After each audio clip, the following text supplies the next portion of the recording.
Hi there, welcome to the practical session for Java programming. Here we will learn by writing and compiling code to gain hands-on experience in Java. We will begin with a simple program. We will be defining different classes and defining main method. And in main method, we will be writing the functions and everything related to programming language. You could write this code on your own PC and save it with a .java file format, and you could execute in the either in an IDE like NetBeans, Eclipse, and more, or you can execute it directly. If your computer has a JDK already installed on your system, you could compile from the command line interface. If you are on Windows, if you are on Linux, you could run in the terminal. As I'm using the online compiler, you could use online compiler from any system, both a Windows, Linux, and it will be executed in the same manner. I'm using the coding ground, and here you can use. So just simply try to write your own simple program. Just begin by writing the public class method, class name, public class. Here we are defining a class name called first x for first experiment or first exercise. It will be followed using the camel case character. The first character is capital, and the first character of next word would be capital. Then we need to write public static void main in the main function, a string args arguments, and provided in the parenthesis, write everything else. This is the main block. It will be executed whenever you try to execute this command, this code. The main method will call other methods or classes when required. Here we declare three different variables of type integer, a, b, and c, where a and b have a predefined values, 2 and 3 here, and c does not have a predefined value. Then we are going to display a message on the screen, welcome on board. We have to enclose it in double quotes in order to display it on the screen. System.out.println would be the format of writing this thing. We can store result of any arithmetic logical operations in the different variables. Here we can perform addition. We are adding the values of a and b and storing the result in the third variable c. Similarly, you could perform subtraction, multiplication, division, and more operations. Then, after we have stored a value, we would like to display it on the screen. Hit the execute button, and it will be executed on the screen.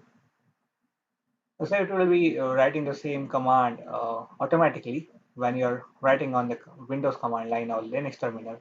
You need to write this code Java C, execute the file name, then you write it Java, and the message is displayed on the screen. We can perform different operations like changing the name of the variable. We can also define multiple variables on the same line. We don't need to define it each time. We simply need to add a comma delimiter here and separate the values in. Similarly, we could perform subtraction, division, or more operations. When we want to display multiple arguments using println statement, we need to differentiate them or separate them using a plus delimiter. The plus would not print the sum here, but rather would display the values two times. When we write c plus 2 in the c plus c on the println statement, it will display the value of c two times. We want to place space, we need to add a space in the print statement. If we omit this ln line, it will be displayed on the same line. Actually, when we write the println, a new line will be added after a string is displayed on the screen. So we need to remove the ln statement on the first string in order to have all the string in the same line. So it works. If you want to display a message on the same line, you could use the print statement rather than using println. The println would be more helpful and more space efficient. What happens when we don't write public in the class method? So it will be unable to call this value. So if it is in a public domain, it is visible to the compiler. So we need to write the class name as a public, the main class. Not every class needs to be public. It is executed. Then we can change the data type here. We could change from integer to double to char to float or more. So the value result of resultant is changed to dot zero because it will be decimal values if we write double or float. Similarly, if we change the value of to the float of the variable and the resultant is still in integer, it could not be stored because float is of 4 bytes and integer is of 2 bytes. So we could not store 4-byte data into 2 bytes. However, we can do the reverse.